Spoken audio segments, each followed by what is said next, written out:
videolõunatund Nõmme raadios.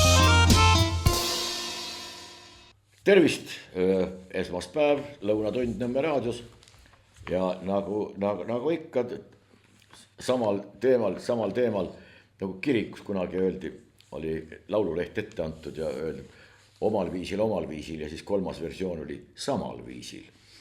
Nii et võtke kuidas tahate. Ei, aga siin kiriku kohta küll mitte ühtegi halba sõna, pigem vastu pidi. Ja kunagi oli ka selline tore asi olnud, et kui Kaja orelit tehti ka suurematesse kirikutesse, Kaja orel oli üks väike selline orel, mis oli keset kirikut. Sellepärast, et kui orelimängija ülevalt mängis, siis tihti peal oli see arhitektuur selline, et ta enda mängitud muusika jõudis talle endale kõrvu kuskil sekund või poolteist, teinekord isegi 2 sekundit hiljem. Ja sellises või neides tingimustes jääda veel kuidagi rütmi, harmoonia ja meloodia juurde kindlaks, kus see natukese aja pealt jälle tuleb sul kõik tagasi, on väga raske ja sellepärast tehtigi see Kaja orel ja sealt tuli talle otse. See oli automaatselt ühendatud selle suure põhilise oreliga, et sealt see oli nagu playback, siis tänasel päeval öeldakse, et kui sul on lava peal ka see selline väiksem valjuhääldaja, kus sa enda kas pillimängu või laulu kuuled, siis see on selline, aga see tegelikult leiutis on ju oluliselt varem. On siin isegi üks pilt kaasa võetud, ma ei tea, kas seda on näha või ei ole näha, aga ma tahan lihtsalt öelda seda, et kui me räägime mingitest uuendustest ja innovatsioonidest ja mis iganes sõnu tarvitatakse tihti peale, siis vaatame, et kas on ikka nii väga uus asi, ka tõuksid, mis pidid olema niisugused väga uued ja innovaatilised asjad ja nendega liiklejad korraldavad ära lõpmata mingisuguseid segaseid liiklusõnnetusi või siis mõnel puhul ka täiesti selgelt, et on oma võimeid üle hinnanud ja kimanud selle tõuksiga kas kellelegi otsa või käinud ise kuskil Kraaviserval kummuli või ka sirge tee peal, ka mitte. Et nagu läks see tõuks midagi, elektritõukeratas, midagi päris uut. Ei, kõigepealt olidki olemas tõukerattad, mis olid elektriga varustatud. Nendega sõitsid soliidsed daamid ja kõik see muu tuli alles päris hiljem. Muide, täpselt sama käib ka autode kohta. Kõigepealt ei olnud mitte sisepõlemismootoritega autod, vaid kõigepealt olid elektrimootoritega autod, elektriajamitega. Kuid hiljem tulid sisepõlemismootorid ja need elektriautod oma väikese sõiduraadiuse ebamugava kasutada oli ebamugav, selle pidi kuskil kogu aeg laadima ja teadupärast see akude mahutavus tolle ajal liitiumakusid ju ei olnud, ehkki nad olid kõik olemas ja nendega sai asjad aetud. Aga jah, elektriauto oli varem kui sisepõlemismootoriga auto. Nüüd me oleme jälle avastamas, elektriautos on ju midagi väga huvitavat, käepärast ja kaasaegset ja vägagi ökoloogilist ja kui tore see kõik on. Autoga muide võimalik igast asju teha. Aga nüüd me ei räägi, mis keegi on teinud, vaid sellest, mismoodi seda kirjeldatud on. Ja loeme ette, politsei ja piirivalve Ammeti teatel toimus 16. juulil Valgamaal raske liiklusõnnetus, kus 65-aastane mees sõitis alkoholijoobes teelt välja ja põhjustas kokkupõrke puuga, mitte ei sõitnud vastu puud või midagi taolist. Ei, ta põhjustas kokkupõrke puuga, vaene puu. Mis puust sai, sellest ei ole öeldud, kas läheb kuivatamisele, kütmisele või midagi. Auto kohta ka rohkem teavet ei ole ja rohkem ei ole ka teavet selle kohta, mis vigastusi või kas vigastusi juht, kes oli alkoholijoobes ja 65 aastat vana, mis temaga sai. Aga igal juhul kokkupõrge puuga oli juba põhjustatud ja see on kole lugu. Olgu peale. Eurojust annab meile teada. Seal oli nimelt ilmus üks selline pikem ülevaade ja artikkel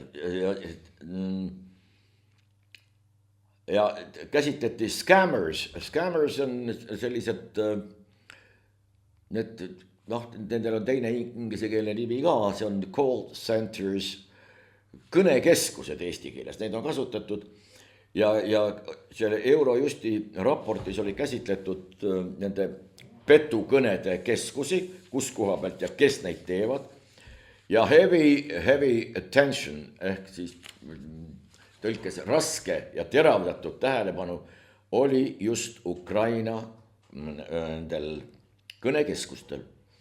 Ja mis tuleb välja, seal töötab kaugelt üle 60 provisoorselt, seal oli ka öeldud, et provisoorselt ehk siis arvamisi on üle 60 000 inimese, üle 60 000.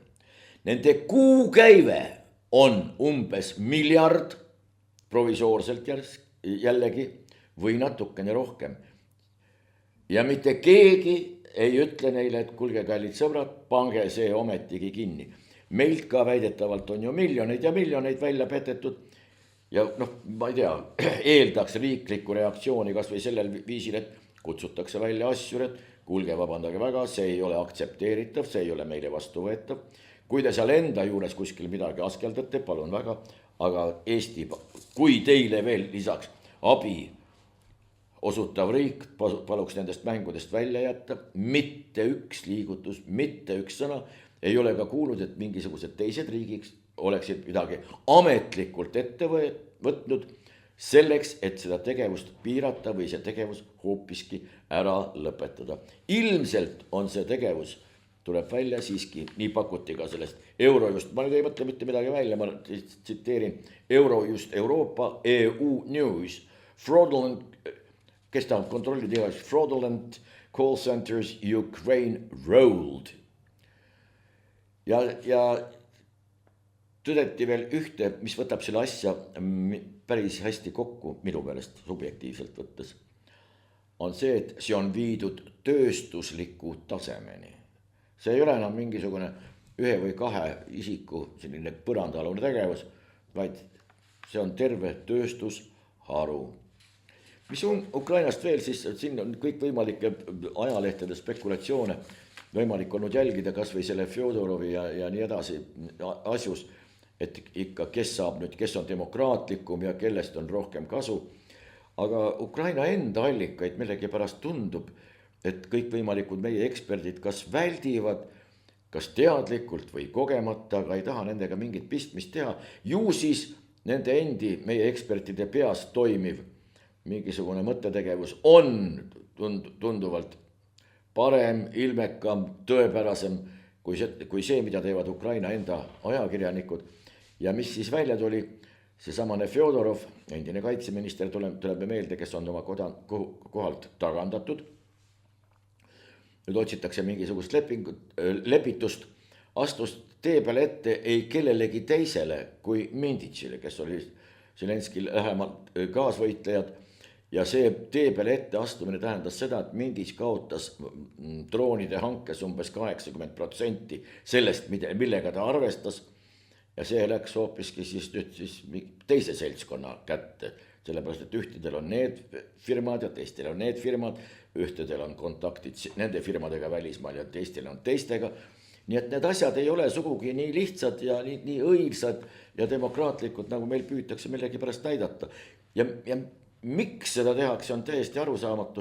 Kas võib-olla ainult sellepärast, et meie nii-öelda eksperdid, kes on kunagi asunud mingisugusele seisukohale ja nüüd tuleb välja, et on teistmoodi, siis jätkatakse surm tõsiselt ja raudkindlalt ikka seda sama, vaatamata sellele, et asjaolud on muutunud, informatsioon on muutunud olulisel määral ja oluliselt teistsuguseks, mis oleks siis lihtsam kui öelda, et oi, näed, on tulnud uusi andmeid ja see sunnib meid ümber vaatama, seda või teist või kolmandat. Nüüd edasi, siin ei ole mitte midagi imelik, niimoodi see maailm on toiminud, mingit asja ei teata, siis tuleb mingisugune uus teave, tuleb mingisugune uus leiutis, avastus, tuleb välja, et mingisuguseid asju on võimalik oluliselt lihtsamalt teha, kui siiani on tehtud ja see on ju ainult suurepärane. Aga kui me teadlikult ütleme, et ei, kuna võt selle leiutas mingisugune, võt see teine või kolmas, kes meile poliitiliselt ei sobi, siis me kuulutame sellega šarlatanis ketseriks ja meile mitte vastu võetavaks ja ma ei tea, mingiks istiks tingimata, maoistiks, ükskõik me kelleks. Aga olgu pealegi, mis siin veel on, juhtkiri ütleb meile niimoodi. Korobeiniku omakasupüüdlik mäng kahjustab Pärnut ja selle elanikke. Mis see lause meile peaks nüüd ütlema? Me saame siit teada, mis ei ole otsuselt välja öeldud, et väljaanne, antud juhul siis Delfi, ei ole nõus ei Korobeinikuga ega parteiga, mida ta esindab. See on, vabandage, kui ma nüüd eksin, aga ma ei ole kindlalt jälginud, aga mulle tundub, et see on vist Keskerakond. Kuna ei meeldi, siis järelikult Korobeinik omakasupüüdlik. Milles see omakasupüüdlikkus on antud juhul seisneb? Ei tea, seda ei ole mitte keegi välja toonud. Aga reputame sildi külge, ütleme, et nii on. Ja kahjustab Pärnut. Huvitav, kas nüüd hakkavad mingisugused hooned kokku kukkuma, mingid ärid lähevad pankrotti, mingid inimesed ei saa enam palka või toetusi või kaob või pannakse mingi turg kinni või pood kinni. Milles see Pärnu kahjustamine seisneb? Ei tea. Ja selle elanikku, no võt, elanikule ma kujutan ette, ega eriti suurt vahet ei ole, kas seal on Korobeinik või keegi teine parasjagu võimul, sellepärast, et on teatavad protsessid, mis üks võtab suurema noosi, teine natukene väiksema noosi ja sellesse seos elanikega seisnebki. Mulle tuleb meelde Pärnus kunagi, mul üks hea tuttav ettevõtja, kellel olid vanad varemed. Need olid muinsuskaitse all õigustatult. Ja siis oli vaja muinsuskaitseametiga kokku leppida, et kas sinna seda võib teha või mil määral võib seda muuta või kas üldse tohib muuta. Ja siis 2 ametnikku tulid kohale ja ütlesid, aga mis selle kõrghaljastusega nüüd teha? Kõrghaljastus tähendas 2 kõrgelt haritud ametniku, ma arvan, et muidu ametnikuks vist ei saa, aga võib-olla saab ka. Vaatasid selle müüri peal, umbes 3 meetri kõrgune müür ja seal olid hakanud väikesed kased kasvama. Tähendab, seal oli mingisugune huumusekiht tekkinud ja siis mingisugust muud taimed ka. Seda nimetasid ametnikud kõrghaljastuseks, kuna need puukesed olid suhteliselt kõrgel, umbes 3 meetri kõrgusel. Puukesed ise olid pool meetrit või mine tea, võib-olla isegi mõni meetri pikkune, aga sellised on siis arusaamad ja sellised on ametnikud. Me nüüd ei absolutiseeri, aga selline lugu on juhtunud. Nüüd Korobeinikust veel täpsustatakse. Pärnu linnavõim ei ole Keskerakonna valimisstaap. Kes on seda väitnud? Ei tea. Kui seda mõni poliitik ei mõista, tuleb taas mõelda nii-öelda 2 toolil istumise keelamisele. Siiamaani on see ju igati lubatud olnud, aga kui nüüd keskerakondlane seda teeb, siis on see lubamatu. See tähendab, meie inimene võib seal istuda või keegi teine, aga võta nende inimene mitte mingil juhul. Ja siis tuleb selline lause. See on otse kui 1953. Stalin on veel elus. Kohaliku võimu ja erakondliku kampaania piir peaks olema valijale selge, sest muidu kannatab usaldus linna juhtimise vastu. Millal see olemas on olnud, ei tea. Aga lause iseenesest, kohaliku võimu ja erakondliku kampaania piir. See tähendab, et kohalik võim on olemas ja lisaks on ka veel mingi erakondlik võim. Nüüd kumb see prioriteetsem või kummale allub, kumb on niisugune, kumb see dominant on ja kumb see retsessiivne nähtus on, ei tea, aga nii on kirja pandud. Sellest, nii. Anneli Akkermann, muide sealt samast Pärnust, räägib meile väärtustest. Tuleb välja, et väärtustest ta ise suurt ei tea.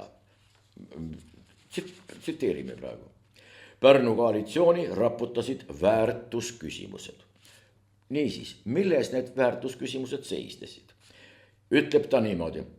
Esiteks, kas Eesti iseseisvusele saab seada tingimusi, kas siis, kui kellelegi tundub, et elu Eestis ei ole küllalt turvaline, õiglane ja võimalusi pakkuv, ei ole Eesti riiklik iseseisvus enam väärtus. Tõlkige see nüüd kuidagi moodi ära. Mis see väärtustega kokku puutub? Kui kellelegi tundub, mis asi? Kas Eesti iseseisvusele saab seada tingimusi? Lause on, loomulikult saab. Eesti saab olla iseseisev sellel, 3., 4. ja võib-olla ka mingisugusel 5. tingimusel. Ja võib-olla on neid tingimusi rohkem. Loomulikult on iseseisvus tingimuslik, ehk ta nõuab teatud tingimusi, teatud hulka haritud inimesi, teatud hulka mõtlemisvõimelisi inimesi, teatud hulka vastutusvõimelisi inimesi, teatud mingisugust poliitilist organisatsiooni, teatud territooriumi ja nii edasi. Loomulikult on siin tingimused. Isegi riik on määratletud ju ükskõik missugune. Ka mingite tingimustega, tal on territooriume, tal on rahvas ja nii edasi, nii edasi. Loomulikult, mis küsimus see selline on, ei tea. Anneli Akkermann ütleb, et on võimalik. Mõne päeva eest ütleb ta veel. Mõne päeva eest ilmus uudis, milles Venemaa ja Eesti piiril pendeldaja ütles, et varsti on kõik Venemaa. Kui nüüd keegi ütleb seal järjekorras, no sa võid sealt leida ükskõik kelle, kes ütleb, et varsti on kõik Senegal, varsti ei ole üldse midagi, varsti on maailma lõpp, varsti piire enam ei ole, varsti on üleüldine demokraatia, varsti läheb maakera 4, varsti surutakse maakera kokku, et kõik on ükskõik, neid ullikesi leiad ju ükskõik ja nüüd on vaja siis see võtta just ette ja hakata sellel põhjal oma mingit seisukohti rajama või nii. No, aga no olgu pealegi. Ja siis ta lisab veel niimoodi. Sotsiaalmeediast näen, et selliseid Venemaa okupatsiooni oostajaid leidub eri rahvustest inimeste hulgas, nii eestlaste, korealaste kui ka teiste seas.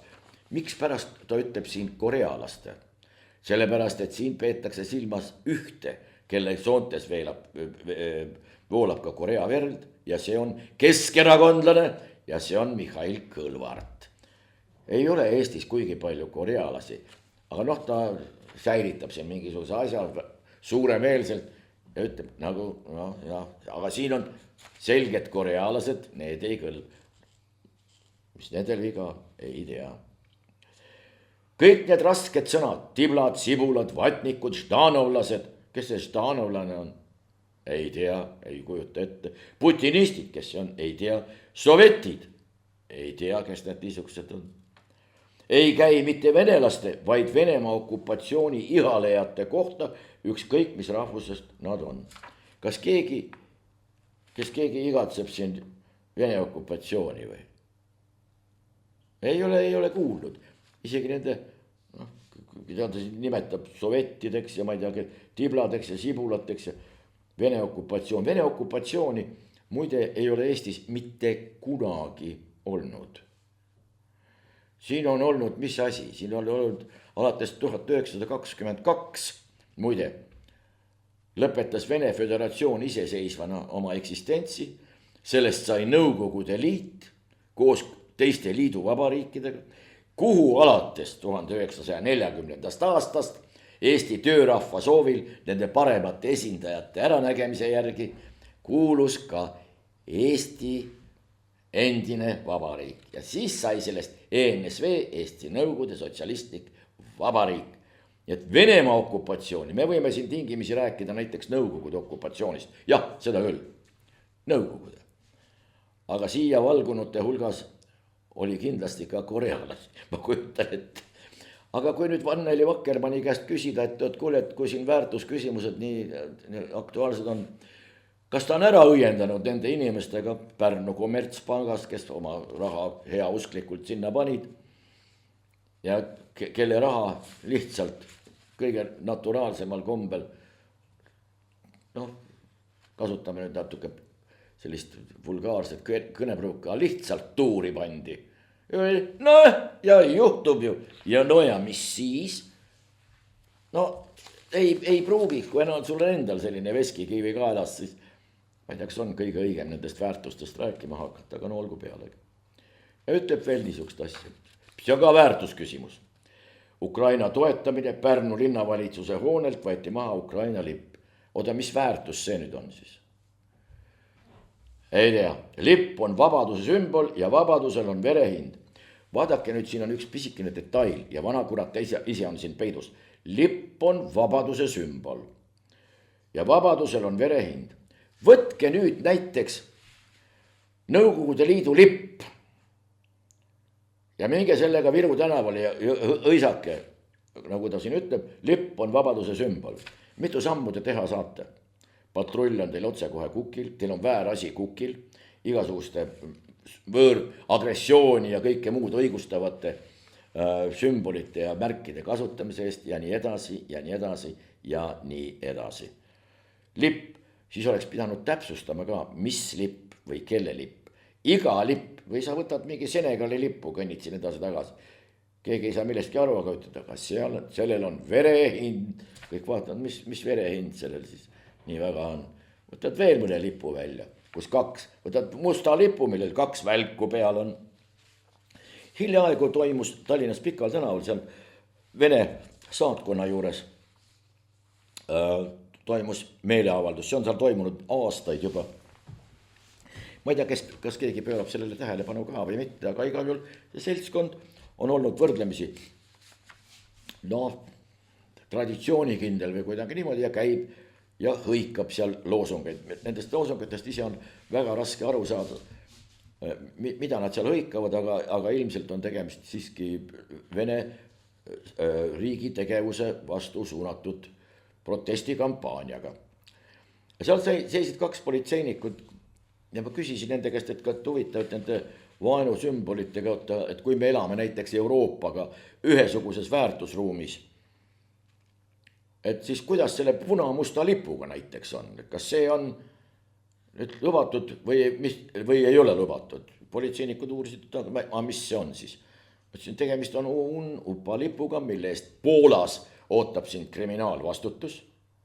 Aga kuna me oleme Euroopaga ja Poolaga näiteks ühes väärtusruumis, kuidas siis meil on? Kas meil võib sellega ringi käia vabalt või kuidas sellega on? Ei teatud, ei osatud vastata. Siis küsisin, et kas Wolfsangel, see on teadupärast SS Panzerdiviisi, teise Panzerdiviisi, tankidiviisi, Panzerdivisioon tuleb nii otse kui tankidiviisi ametlik märk, seda märki on tarvitatud meil mõnel teiselgi puhul ja eksimatult on see natsi sümboolika väidetavalt. Ja küsisin, kas see võib olla? Ilmselt ei tohi, aga mõtlesin, vaadake see esimene lipp, mis seal on see selle peale olemas. No jah, me peame küsima. Väga viisakas suhtumine, väga viisakas käitumine ja vähemalt tunnistati, et ei tea, ei ole kursis. Aga see seadus on selline, et otsustamine tundub, et on jäetud kõige viimasel üli peale ehk siis selle õnnetu patrullpolitseiniku peale ja kes on ju korduvalt sellega sisuliselt kõrvetada saanud. Ühele tundub, et on mingisugune viha õhutava sümbol, näiteks Saksa Aadu kana, nagu teda omal ajal kutsuti, Saksa kulgi tiivad laiali, mis oli Wehrmachti sõduritel ja ka ohvitseridel mundri peal, et kas see on, aga kui aakristi küljes ei ole. Hiljaaegu muide selle kohta oli Riigikohtu otsus, kus Riigikohus tunnistas, ühel oli selline mootorratta peal, et tegemist ei ole viha õhutamisega ega agressiooni õigustamisega, kus juures politsei läks sellega Riigikohtuni välja, rahapuudust ei ole. Algusest peale oli selge, et mis riigi õhutamise või viha õhutamisega siin ikka tegemist on. Ja mitmel puhul ka mujal on neid asju olnud, tuletame meelde Sinimägedeski. Nüüd üks kodanik jälle kinni peetud, kelle väidetavalt mütsi peal on ka selline Wehrmachti, see Aadu kana. Ei tea, see on alles käima läinud see menetlus, et tea, millega see lõppeb. Siis oli ju isegi Paul Maitla, üks 4 Eesti rüütleristi kavalerist, tema tütar Sinimägedes taas Sinimägede aastapäeva ühitustelt võeti kinni. Siis selgus, et pealuu ja kondid ei ole mitte ainult SS-i tunnus, vaid on ka näiteks Skull and Bones on selline ühing olemas, kuhu kuulub George Bush ja George W. Bush. Ja siis mitmed teisedki Ühendriikide tuntud tegelased, ka muide Barack Obama, seal on ka pealuu ja kondid ja siis tuleb see kõik välja, aga miks ei võiks olla kõik enne kindlaks tehtud, selgeks tehtud ja inimene siis oskab mingisuguse nimekirja, võtab ette, see ja see on keelatud, selge, sellega ei tohi liikuda, sellega võib liikuda, siin ei ole mitte midagi taunitavat, vot see on nüüd keelatud. kas see Rüütli või vabandust, kas see Georgi rist, mis on tegelikult Georgi risti lint, on hoopiski varem, seilutses ka meie kindral Laidoneri ja mitmed teisegi eestlase mundri peal, kui mehisuse ja sangarlikkuse sündmus või sümbol.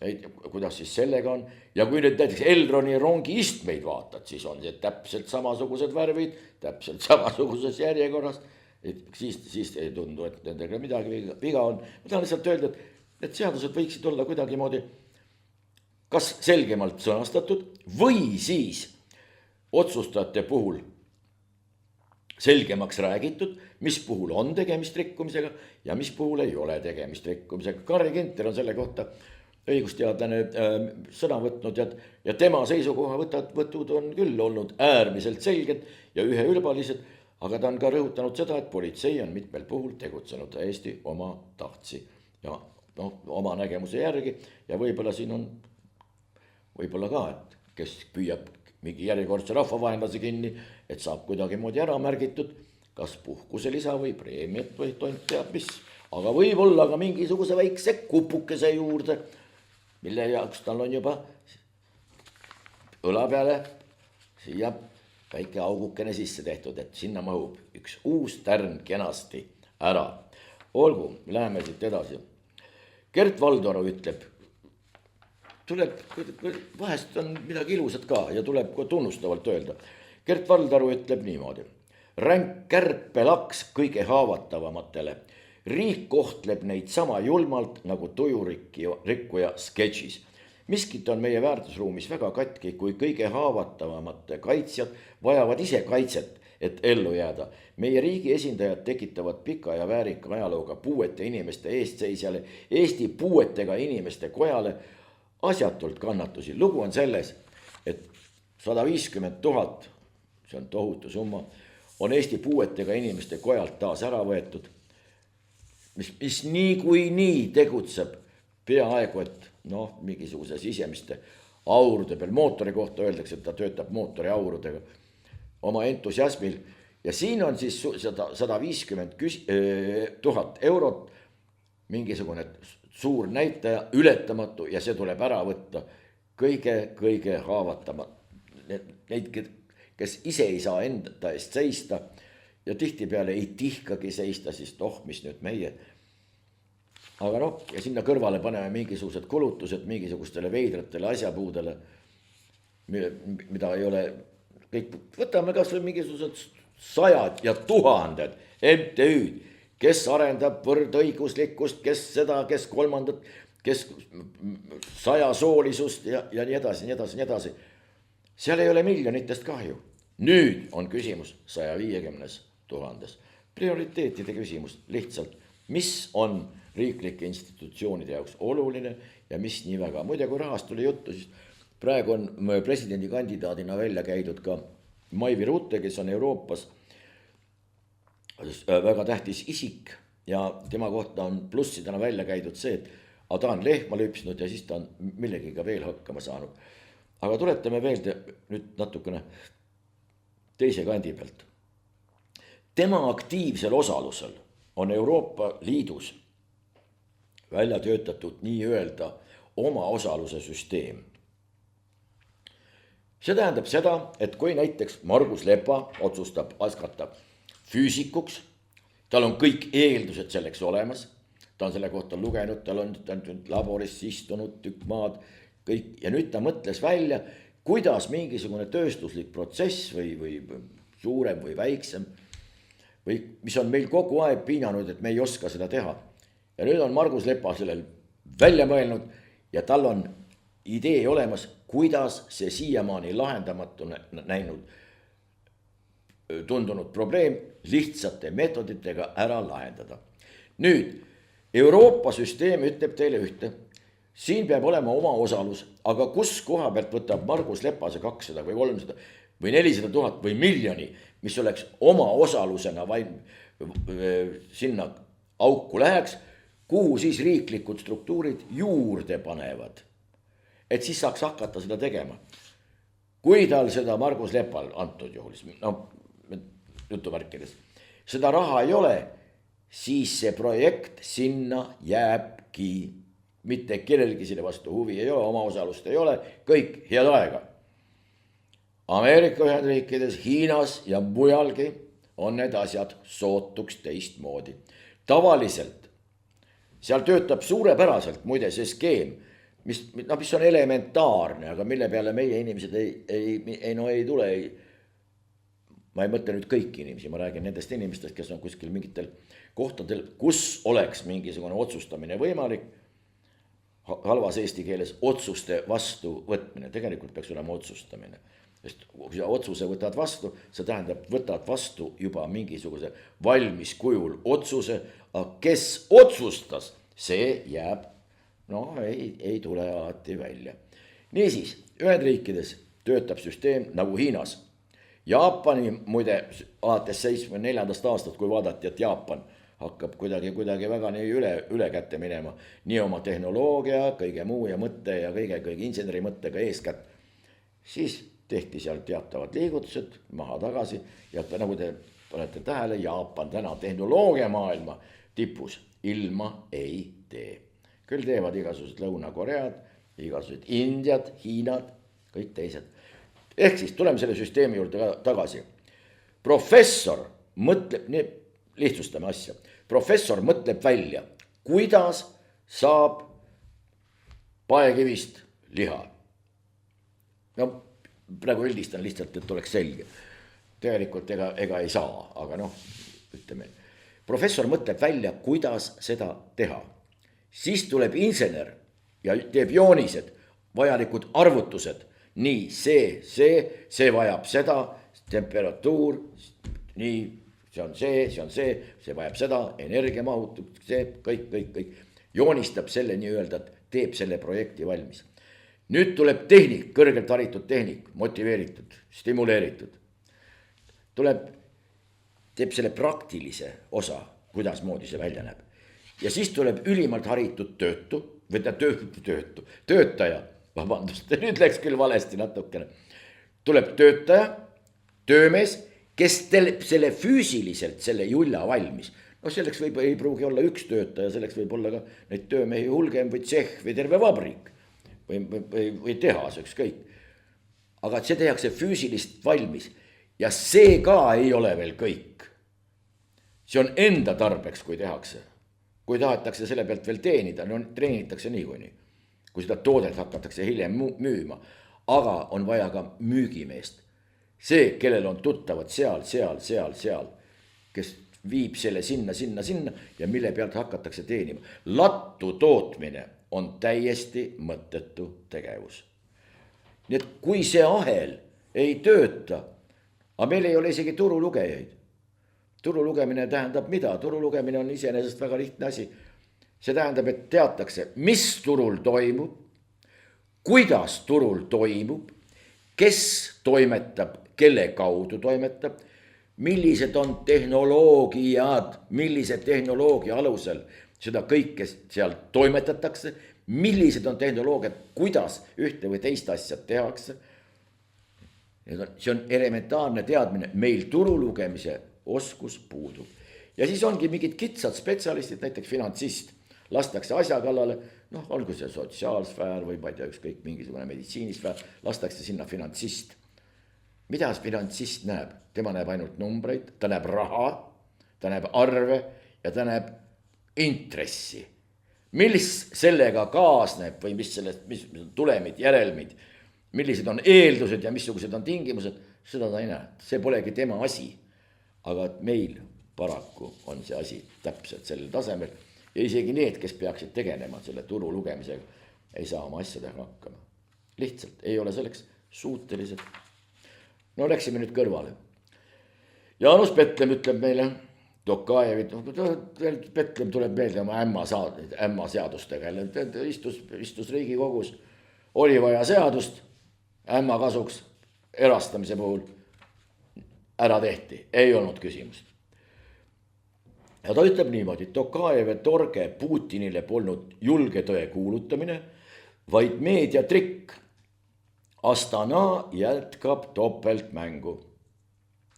Kasahstan istub korraga kahel toolil, ühelt poolt pühitakse diplomaatilisi pisaraid ja teiselt poolt teenitakse miljardeid Venemaale kehtestatud lääne sanktsioonidest möödahiilimise pealt. Nii kirjutab Jaanus Petlem.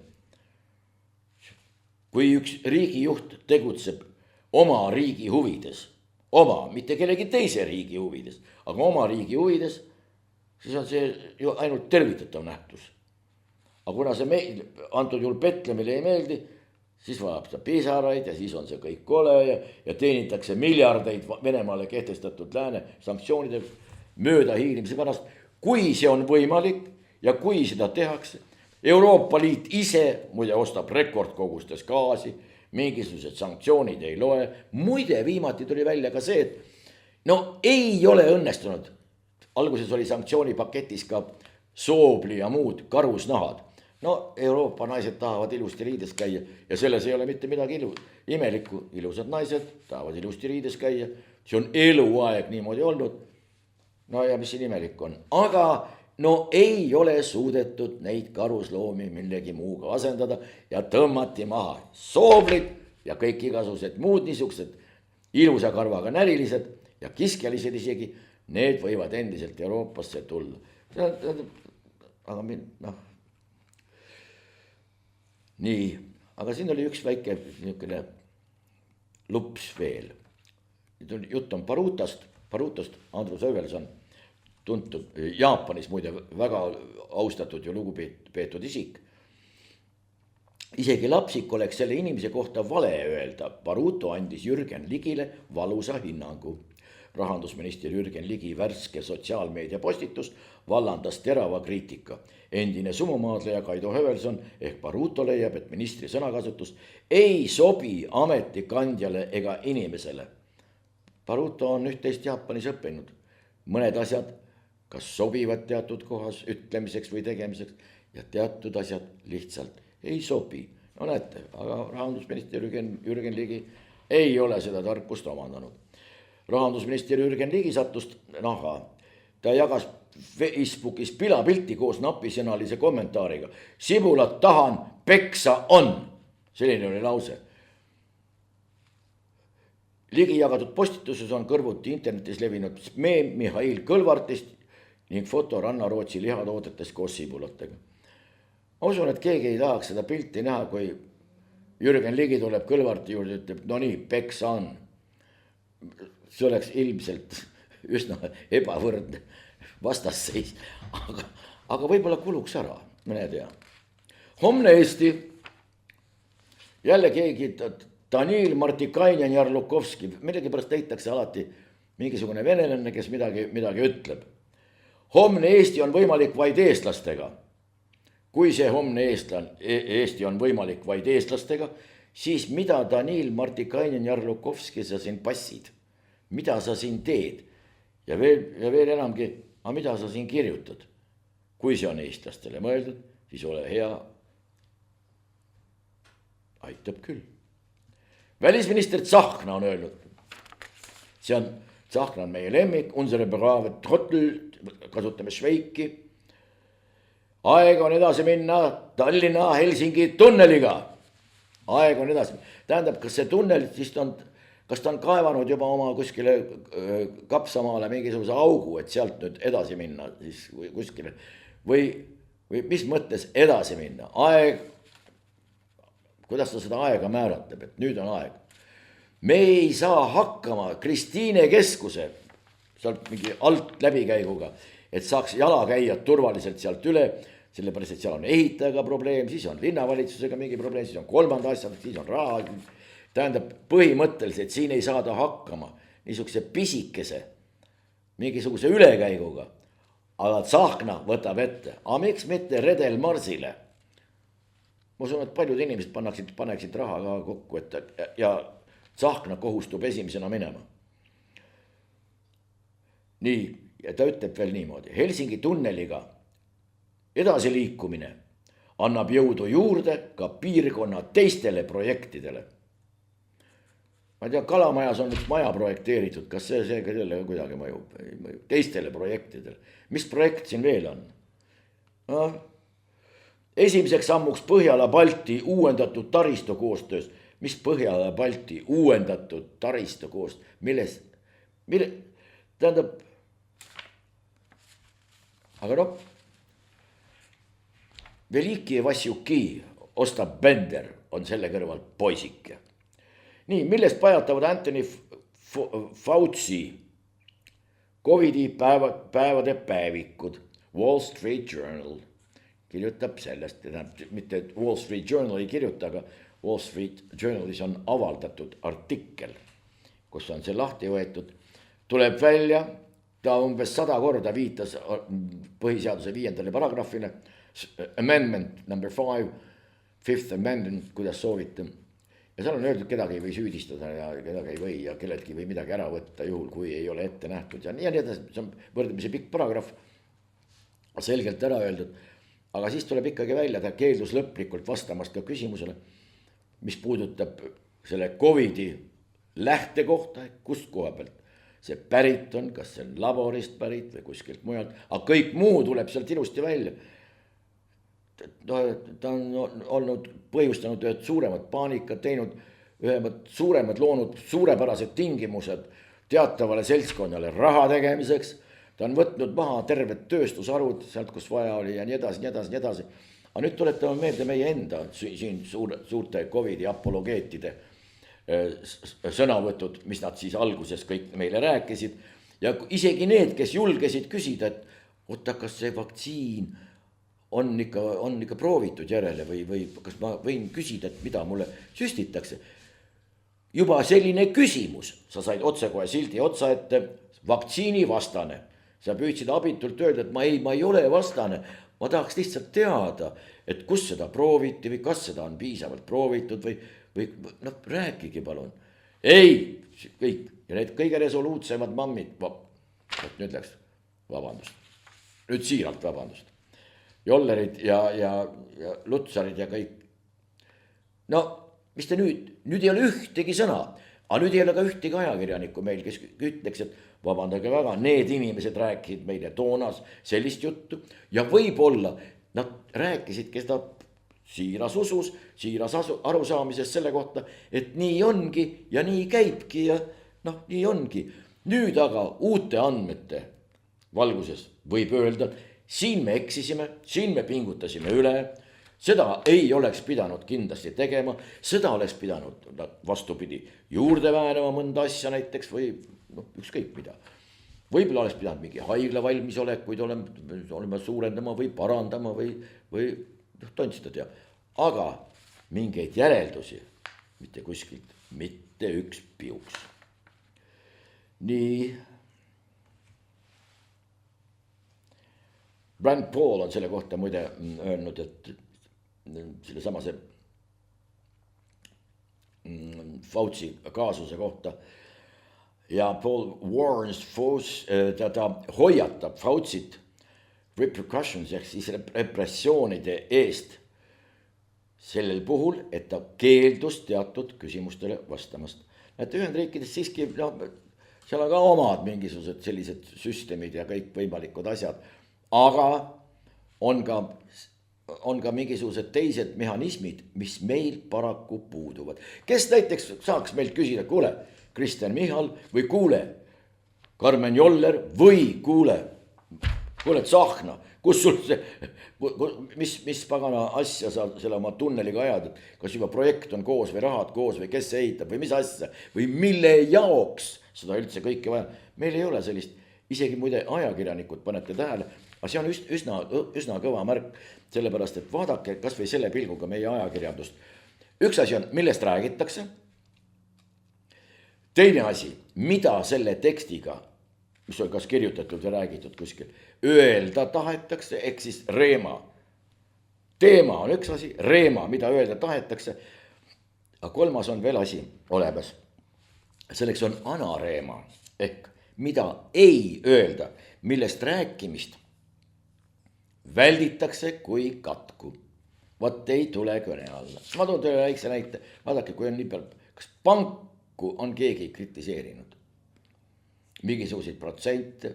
Kas keegi on meelde tuletanud kas või seda, kuidas said Rootsi ehk välispangad enda kätte Eesti riigieelarve rahad? Asi oli nimelt selles, et nad lubasid pühalikult, see on ka, kõik on fikseeritud muidugi. Seda, et siseriiklike arvestuste pealt mingisugust maksu ei võeta. Seda ei mäleta enam mitte keegi, aga see niimoodi oli, täna võetakse iga riigisisese ülekande pealt võetakse panga kasuks maksu. Nii et makse ka kaudseid ei kehtesta Eesti Vabariigis mitte ainult Riigikogu, nagu me siiamaani oleme harjunud mõtlema, seda võivad täiesti edukalt teha ka siin viibivad ja toimetavad pangad. Aga nüüd võtke, kes on seal nõukogudes olnud, seesama Mart Laar ja nii edasi ja nii edasi ja nii edasi, mis asju nad seal ajasid, no ükskõik. Me rääkisime siin haakristidest ka, et haakristid Rahvusooperi laes, no ei tule kõne allagi.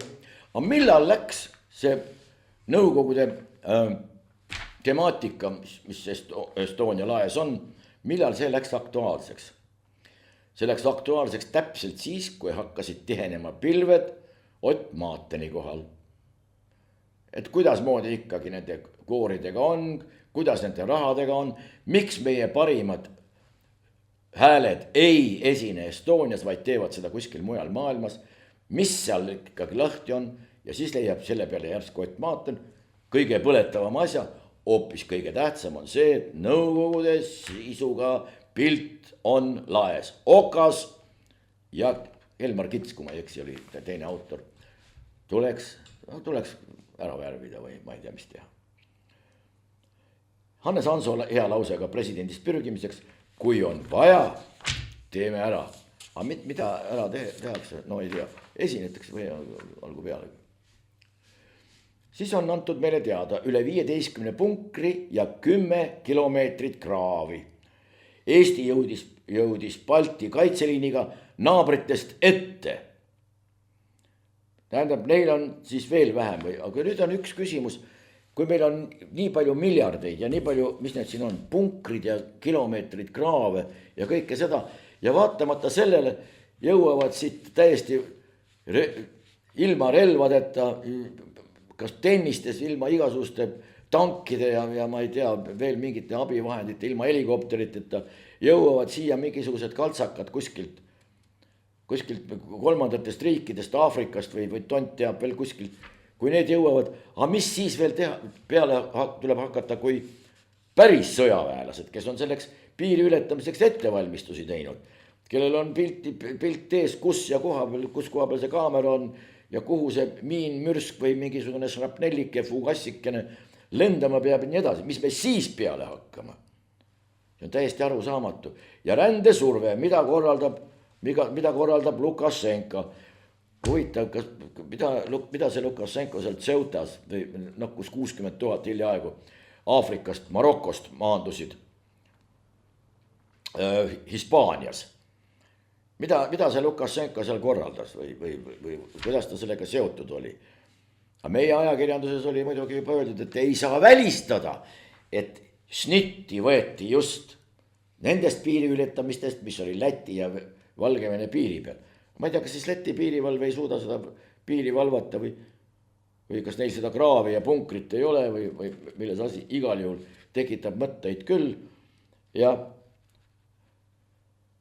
siis isegi Erki Koort ütleb, tuntud julgeolekuekspert, et meie NATO liitlane on hübriidründe all, ehk siis Hispaania on Maroko ründe all.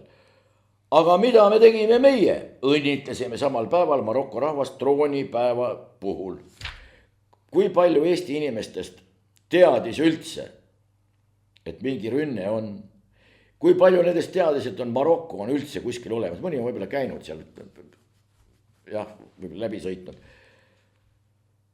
Kui palju on neid eestlasi, kes õnnitlesid samal päeval Maroko rahvast troonipäeva puhul?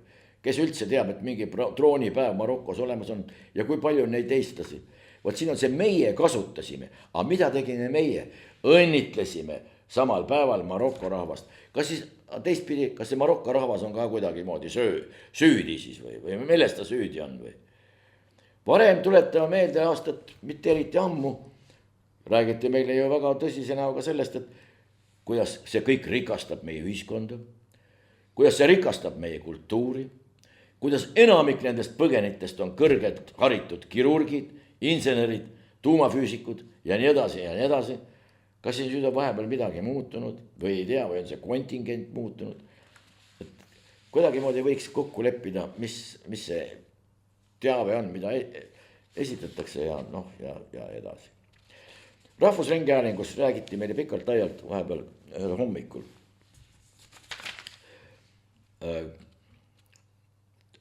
Kenad naisterahvad, Kinsiku ja Hõimma, kes rääkisid elukestvast õppest ja kõige tähtsam on õppimisvõime. Kui seda teevad nüüd kõrgesti austatud, üks on ajakirjanduse uurija ja teine on inimarengu aruande üks autoritest, õppejõud Tartust, siis tuleks minna kooli tagasi. Kooli tagasi sinna kohta, kus tehakse vahet objekti ja subjekti kohta. Õppimine ega õppimisvõime ei saa olla eesmärgiks.